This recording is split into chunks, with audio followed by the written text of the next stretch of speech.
In this video, I want from you to focus with me because I'm going to lecture a very important topic, which is the fragment transaction. I'll start defining the references of these buttons in the main activity button.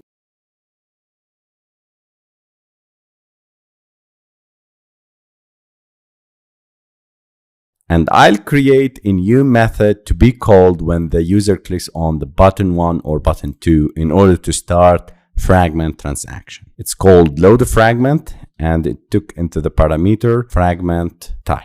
In order to display fragments, I'll use Fragment Transaction and the Fragment Manager. Fragment Manager and Fragment Transaction are classes used to manage and manipulate fragments within an activity. They play a crucial role in dynamically adding, replacing, removing, and navigating between fragments. Let's dive into each of these classes. I'll start with a Fragment Manager, FM equal to get support Fragment Manager. Fragment Manager is a system service provided by Android that is responsible for managing the fragments within an activity. It keeps track of all fragments and their states, allowing you to interact with them programmatically. You can obtain a Fragment Manager instance by calling get support Fragment Manager for support-based fragments, and this is for API level above 28. And also you can use get Fragment Manager method, but this is not for API level or apps that use the API and target the API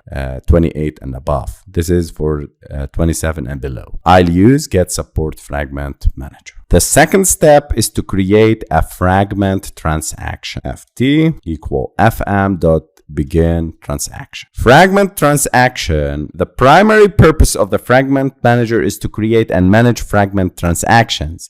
A transaction is a set of operations that involve adding, replacing, or removing fragments within the activity. And the begin transaction creates a new transaction to change fragments at runtime. You can use add method and replace method for fragment transaction to specify which fragments to add or replace and where to add them in the activities layout. So I'll start with a fragment transaction dot replace, and here I need to replace r.id.frame layout. I'm referring and specifying this frame layout in the main activity, and I replace it with the fragment that it is passed as a parameter. Then I'll use ft.commit.